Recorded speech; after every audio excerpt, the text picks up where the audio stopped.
Ambassador Krixtal stood before the massive viewing screen in the command center of the Galactic Empire's flagship Times Eternal Dominion **. The star chart displayed thousands of systems under Imperial control, each one glowing green to indicate complete submission, all except one small, insignificant yellow star on the edge of the spiral arm.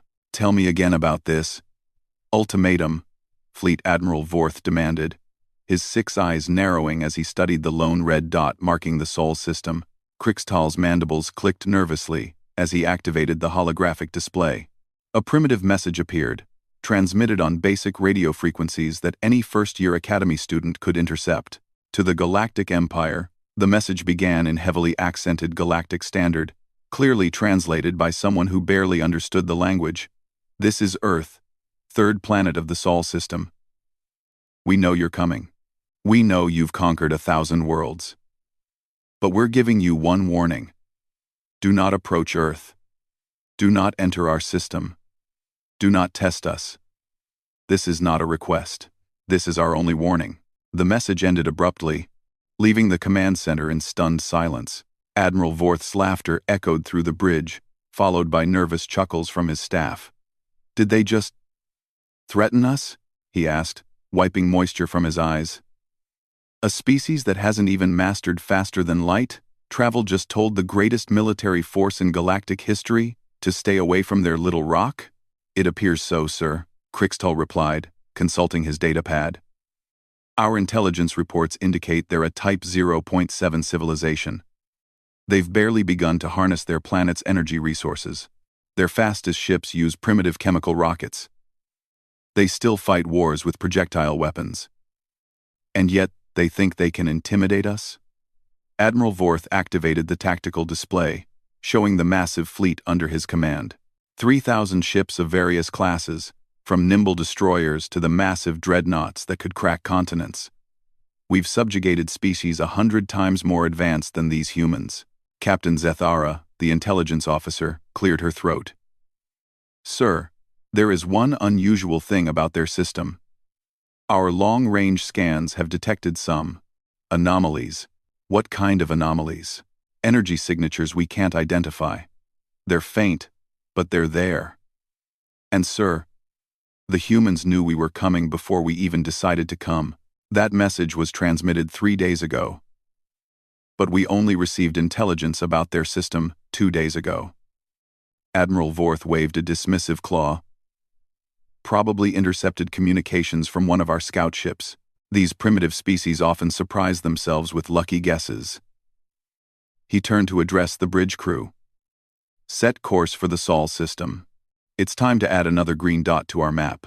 As the massive fleet changed course, traveling at faster than light speeds toward the small yellow star, none of the Imperial officers noticed the subtle ways their advanced sensors were being fooled. They didn't see the carefully placed gravitational distortions that made distant objects appear closer than they were. They didn't detect the quantum entanglement networks that carried information instantly across impossible distances. And they certainly didn't understand that humanity had been preparing for this moment for far longer than anyone could imagine. On Earth, in a bunker buried deep beneath the mountains of Colorado, Director Sarah Chen watched the Imperial fleet's approach on screens that should have been impossible for a primitive species to possess. Around her, technicians monitored systems that drew power from sources the Galactic Empire had never discovered. "Time to contact?" she asked. 14 hours at their current speed," replied Dr. Marcus Webb, his fingers dancing across controls that manipulated space-time itself. "They're taking the bait perfectly. And our countermeasures? All defensive systems are online. The Australis station reports ready. The Meridian array is charged. The Solomon gates are standing by." Director Chen nodded grimly. Humanity had spent 70 years preparing for this day, ever since the first contact with the Keepers. The universe was far more dangerous than anyone had imagined. And the Galactic Empire was just one of many threats that roamed the stars. But the Keepers had chosen well when they selected Earth as their final bastion. "Ma'am," called Lieutenant Torres from the communications station, "we're receiving the standard Imperial surrender demand. Put it through." The main screen flickered to life, showing Admiral Vorth's imposing figure.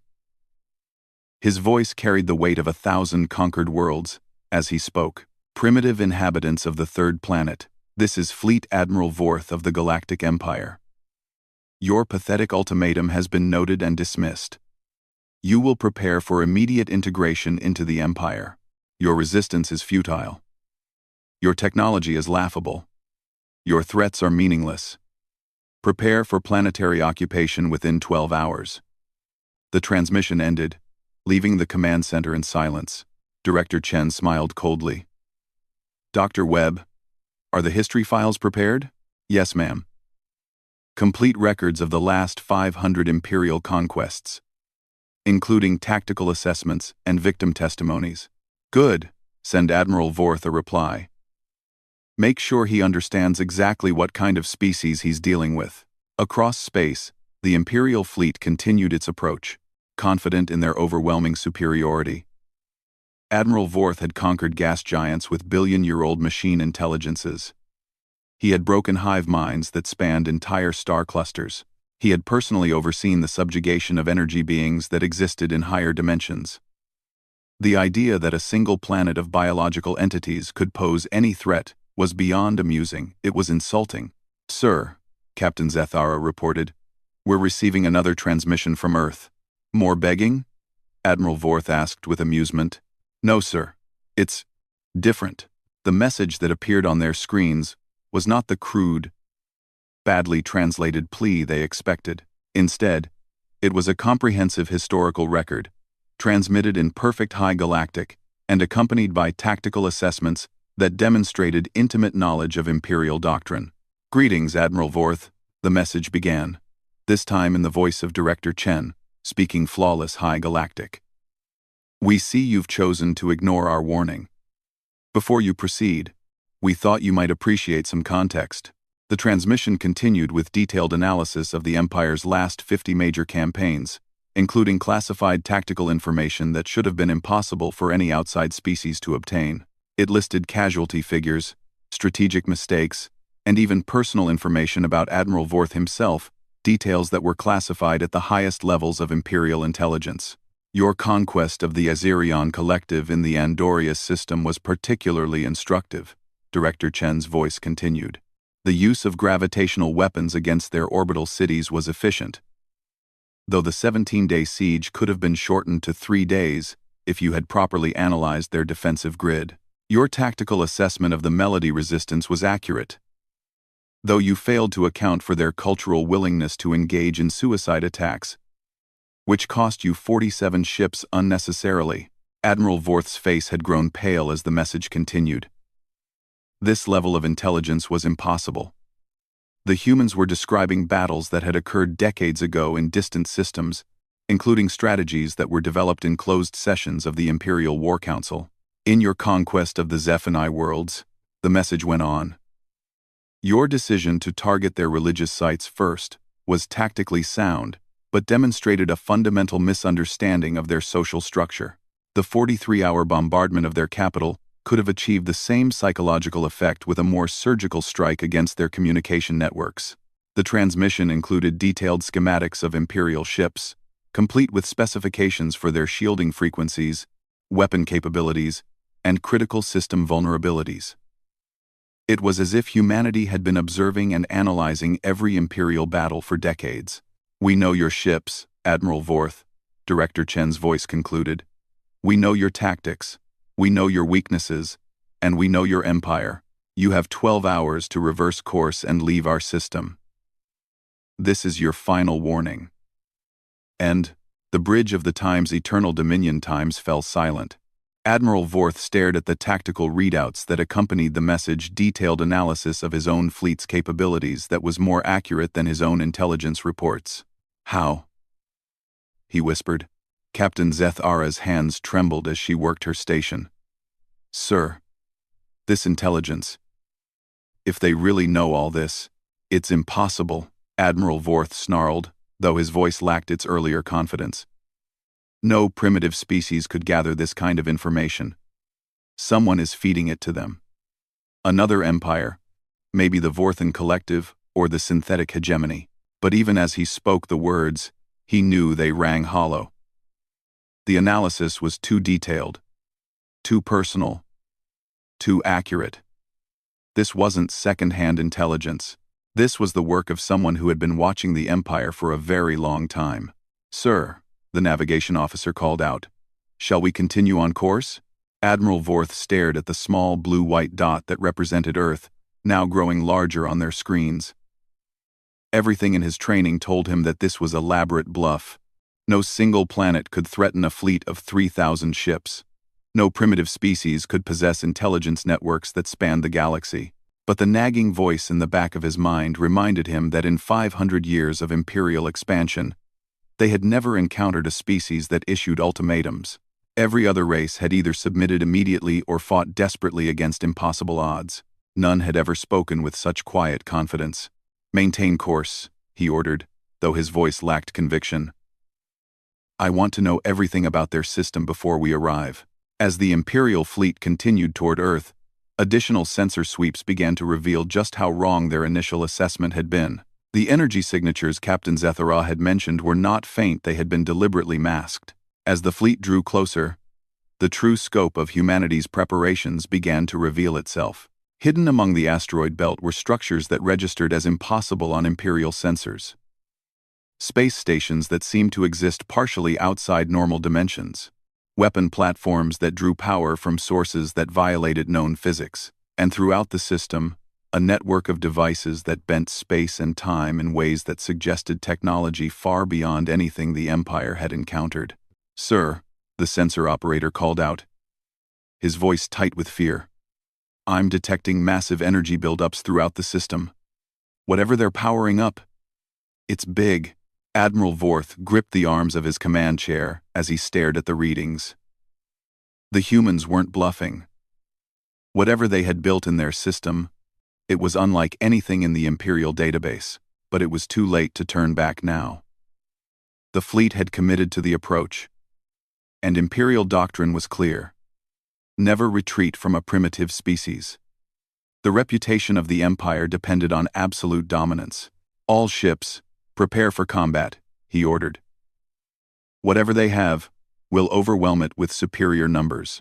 As the last transmission echoed through space, both sides prepared for a confrontation that would reshape the balance of power in the galaxy. The Empire, confident in their overwhelming technological and numerical superiority, and humanity, patient guardians of secrets that predated the Empire by millions of years, finally ready to reveal why Earth had issued its ultimatum with such quiet certainty. The 12-hour countdown had begun. The first sign that something was terribly wrong came when the Imperial fleet's navigation systems began reporting impossible readings. Ships that should have been traveling in formation were detecting each other at different positions. Distances that had been measured in light minutes suddenly stretched or compressed without explanation. "Navigation error," Admiral Vorth muttered, but his voice carried uncertainty. "These readings can't be accurate." Captain Zethara hunched over her sensor station, her forearms working frantically across multiple displays. "Sir, it's not an error. Space itself is changing around us. The gravitational constants are shifting. Our hyperdrives are compensating automatically, but something is actively manipulating space-time in this system." The main display showed the Sol system growing larger as they approached, but the details were unlike anything in their xenobiology files. What their long-range scans had identified as a simple planetary system was revealing itself to be something far more complex. Structures that defied classification dotted the space between worlds. Energy patterns that should have been impossible pulsed through networks that spanned the entire system. "Sir, we're receiving another transmission from Earth," the communications officer announced. "Put it through," Admiral Vorth ordered. Though his earlier confidence had evaporated, Director Chen's face appeared on the main screen. But this time she was not alone. Behind her stood figures in environmental suits that seemed to distort the light around them. Their faces were hidden, but their presence radiated an ancient authority that made even the Imperial bridge crew shift uncomfortably. "Admiral Vorth," Director Chen said calmly, "you now have 6 hours to reverse course. As you've undoubtedly discovered, our system is not what your sensors initially reported. We've spent considerable effort to give you this opportunity to leave peacefully." "Who are they?" Admiral Vorth demanded, indicating the figures behind her. Those aren't humans. Director Chen's expression didn't change. They are the keepers. The ones who built the first civilizations when your empire's ancestors were still single-celled organisms. They've been waiting here for a very long time, Admiral. Waiting for someone like you. The transmission shifted to show views of Earth's system that no Imperial scanner had detected. Massive ring structures orbited the outer planets, pulsing with energy that bent space around them. Ancient weapons platforms, clearly of non-human origin, tracked the Imperial fleet's movement with precision that suggested awareness rather than mere automation. And deep in space, structures that seemed to exist in multiple dimensions simultaneously hummed with power that made the Empire's largest dreadnoughts look like children's toys. This is impossible, Admiral Vorth whispered. Our intelligence networks would have detected this level of technology. Your intelligence networks, Director Chen replied, have been telling you exactly what we wanted them to know for the past 200 years. Did you really think a species capable of manipulating your sensors couldn't also manipulate your spies?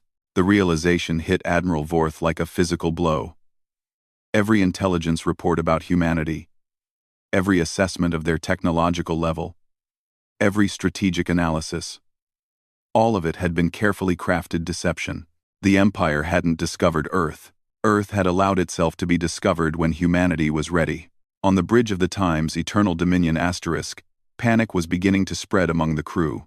Their sensors were now detecting energy signatures that registered off the scale of their instruments. Weapons that could crack moons were powering up throughout the system. Defensive fields that could turn aside planet-killer beams were activating around every major structure. "Sir," the tactical officer called out, his voice cracking with stress. "I'm detecting fleet movements. But they're not human ships." The main display shifted to show formations emerging from behind the gas giants. Ships that were clearly not of human construction, their hulls bearing designs that predated the Empire by eons. They moved with perfect coordination, as if they shared a single mind. Their weapons were unlike anything in the Imperial database energy projectors that seemed to tear holes in space itself. "The Keeper Fleet," Director Chen explained as if discussing weather. "They've been sleeping for 3 million years, Admiral. But they wake when their chosen inheritors are threatened." Admiral Vorth stared at the display in growing horror. The ships emerging from hiding weren't just ancient, they were actively rewriting the laws of physics around them. Space bent to accommodate their passage. Time seemed to slow in their vicinity, and their weapons. Their weapons were devices that the Empire's greatest scientists had only theorized about. "How many humans are there?" Admiral Vorth asked desperately. 8 billion on Earth, Director Chen replied. "But we're not alone, Admiral. We never have been. The Keepers chose us 70 years ago. Not because we were the strongest or the smartest, but because we understood something that your Empire never learned." "What?" "That true strength comes not from conquest, but from protection. Not from taking what belongs to others, but from safeguarding what is precious. The Keepers have been testing species for millions of years, Admiral, waiting for one that would use their gifts to defend rather than to destroy." The transmission showed images of human colonies scattered throughout the system. But these weren't the primitive settlements the Empire expected. Advanced cities floated in the vacuum of space, sustained by technology that surpassed anything in Imperial science. Humans worked alongside beings of pure energy, species that existed as living mathematics, and entities that the Empire had never even imagined could exist. "You see, Admiral, when the Keepers chose humanity as their inheritors, they didn't just give us their technology. They gave us their responsibility. For 70 years, we've been preparing not just to defend ourselves, but to defend this entire region of the galaxy from empires like yours." Admiral Vorth's hands trembled as he studied the tactical displays. His fleet of 3,000 ships suddenly seemed pathetically small compared to the forces arrayed against him. But worse than the numbers was the growing realization that humanity had been allowing the Empire to expand unchecked for decades. Watching and evaluating, waiting for the right moment to act. "Every world you've conquered in this sector," Director Chen continued. "Every species you've enslaved. Every planet you've stripped of resources, we've been watching, documenting, preparing. The Keepers wanted to understand exactly what kind of threat your empire represented before they authorized us to act.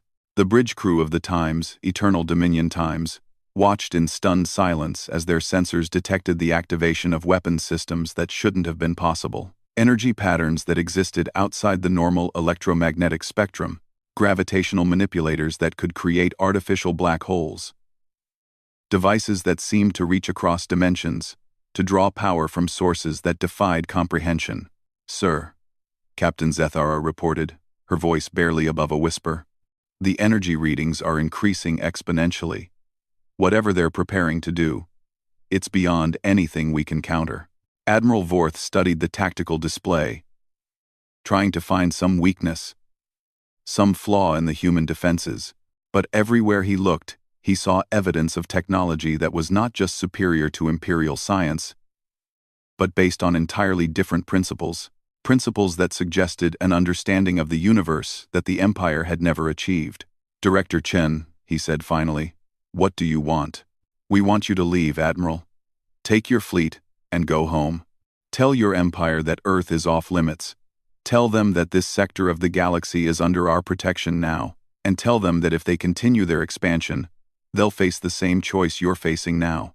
"And if we refuse?" Director Chen's expression didn't change, but behind her, the Keeper figures seemed to grow larger, more imposing. "Then you'll discover why the Keepers waited 3 million years to find a species worthy of their trust."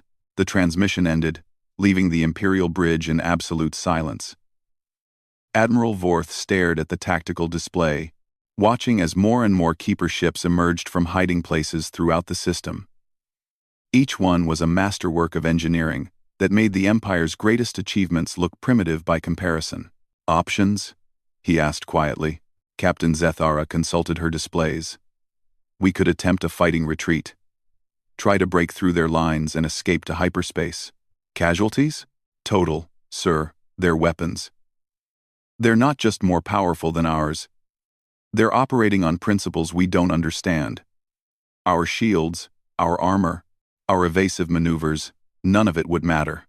Admiral Vorth closed his eyes, feeling the weight of 500 years of Imperial expansion crushing down on him. Every victory, every conquest, every world brought under Imperial control, all of it had been accomplished against species that were genuinely primitive compared to the Empire. But humanity wasn't primitive. Humanity was something else entirely. "Sir," the communications officer called out, "we're receiving signals from the outer system. It appears that..." "Admiral, there are more fleets approaching." "Human reinforcements?" "No, sir. These are ships from every species the Empire has conquered in this sector. They're moving to support the human position." Admiral Vorth's worst fears were confirmed as the display showed fleet after fleet dropping out of hyperspace. The Zirions, whom the Empire had brutally suppressed. The Melody, whose worlds had been strip-mined for resources. The Zephany, whose civilization had been nearly destroyed.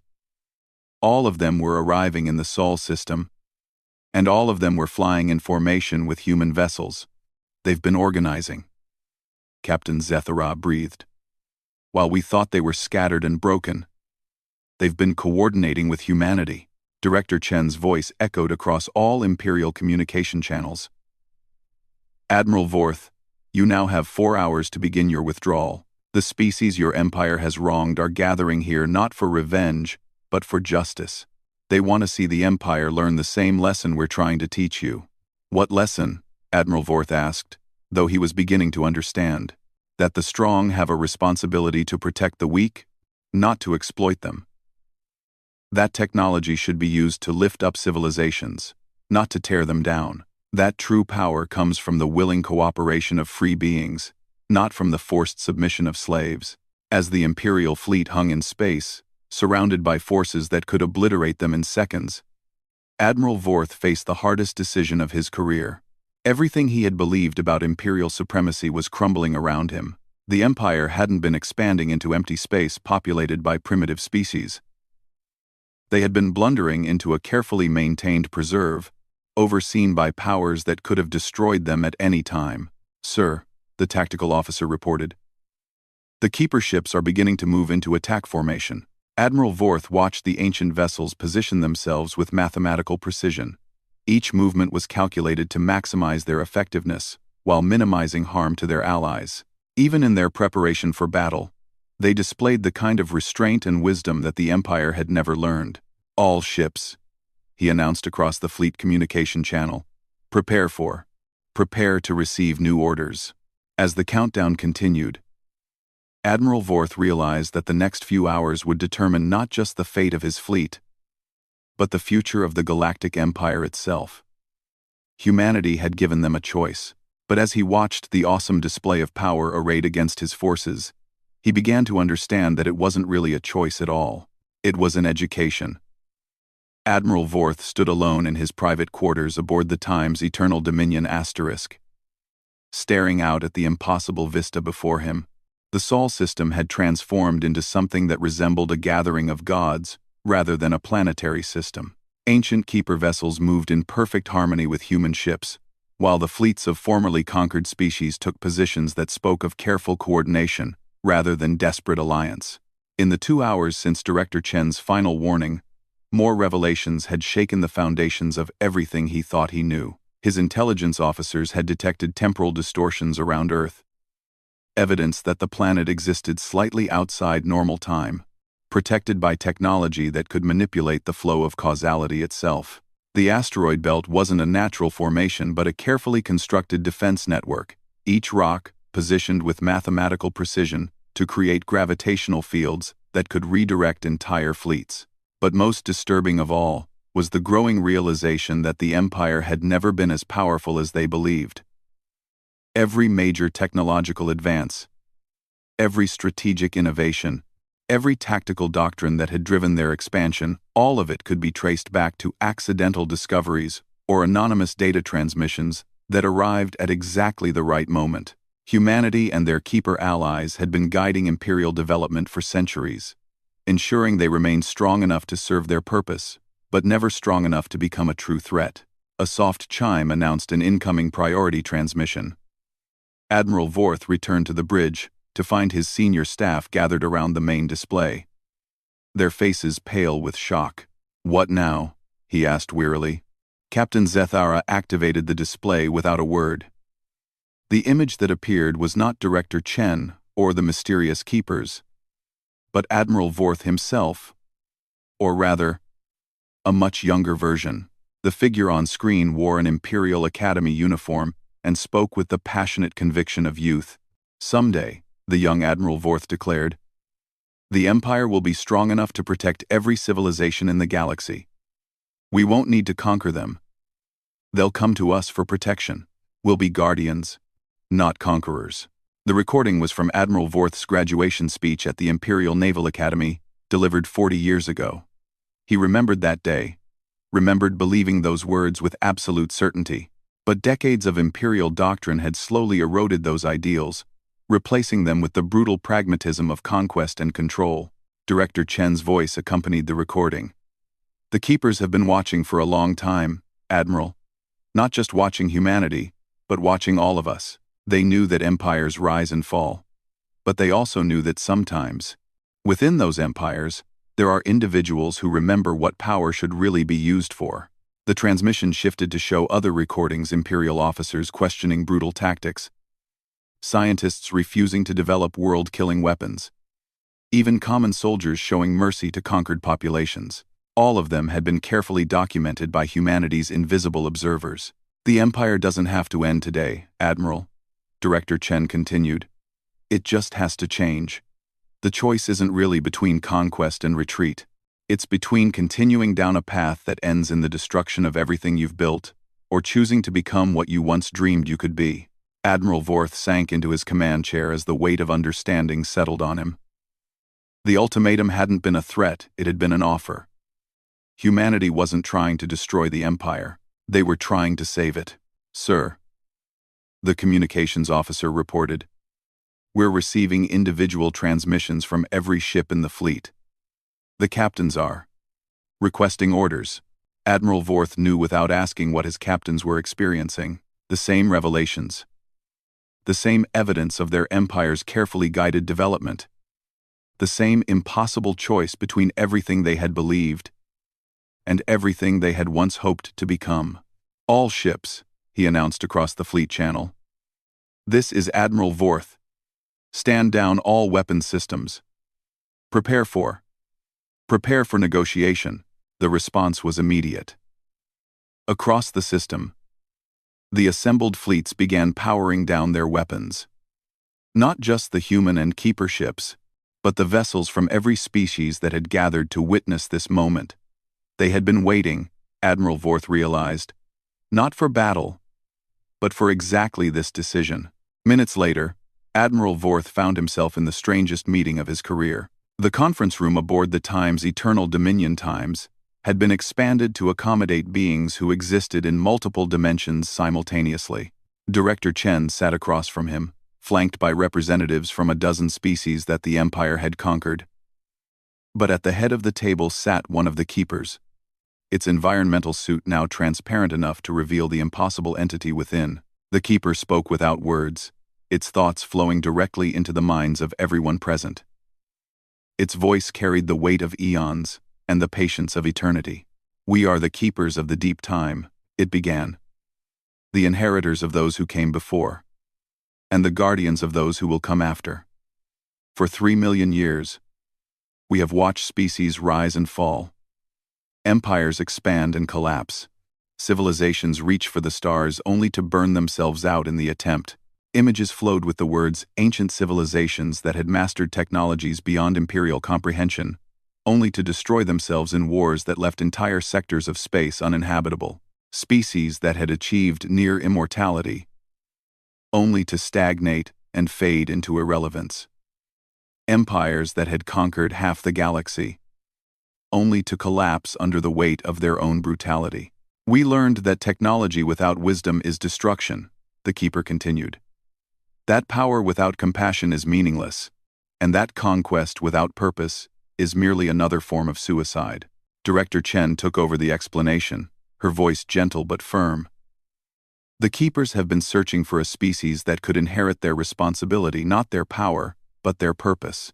They needed a species that would use advanced technology to protect rather than to conquer, to lift up rather than to tear down." "And you chose humanity?" Admiral Vorth asked. "We chose humanity," the keeper confirmed. "Not because you were perfect, but because you had the capacity to learn.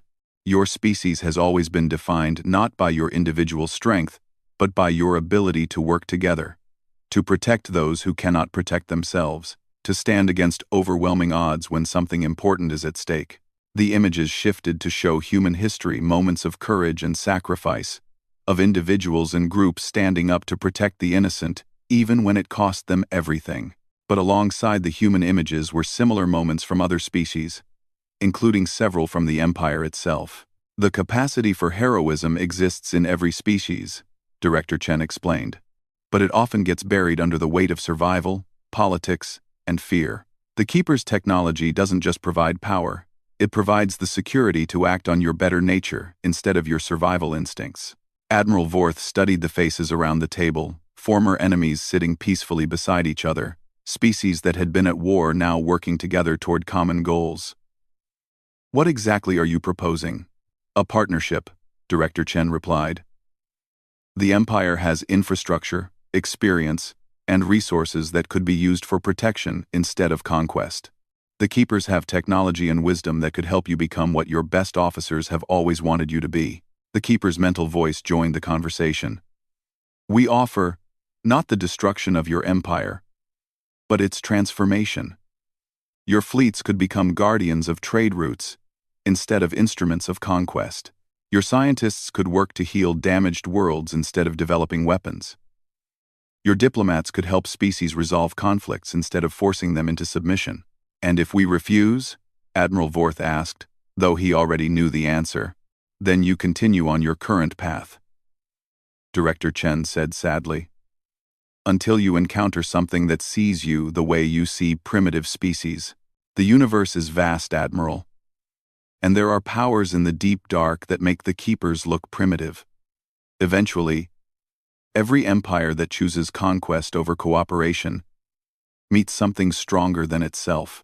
Admiral Vorth closed his eyes, seeing the truth of it. The Empire had been successful precisely because they had never encountered true opposition.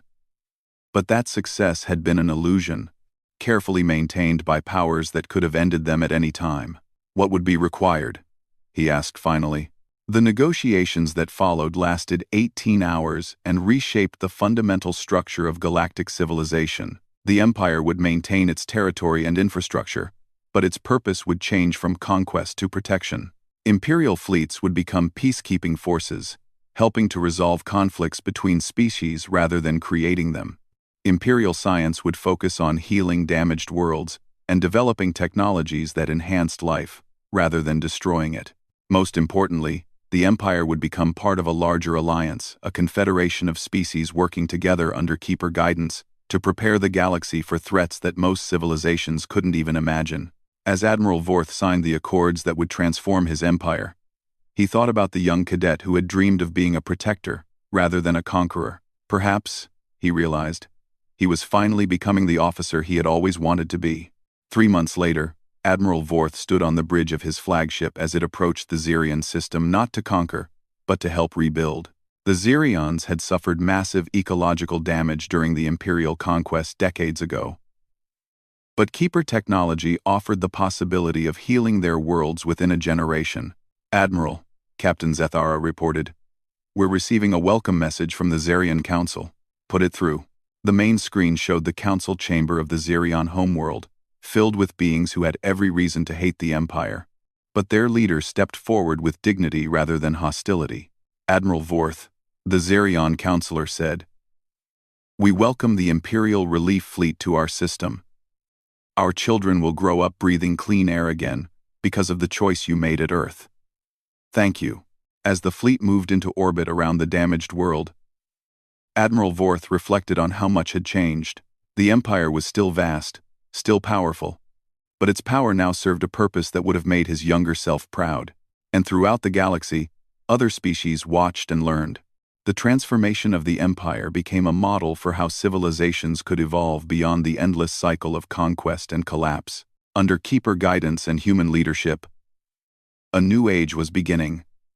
An age where strength served wisdom, where power protected the vulnerable, and where the strong took responsibility for the weak. The ultimatum that had started it all, "Do not approach Earth," had been transformed into something far more powerful. An invitation to become something better. And across the stars, species after species began to respond to that invitation, choosing cooperation over conquest, protection over predation. The Keepers had been right to wait 3 million years for the right moment. The galaxy was finally ready to learn what humanity had taught them. That true strength comes not from the power to destroy, but from the courage to protect. The age of empires was ending. The age of guardians had begun.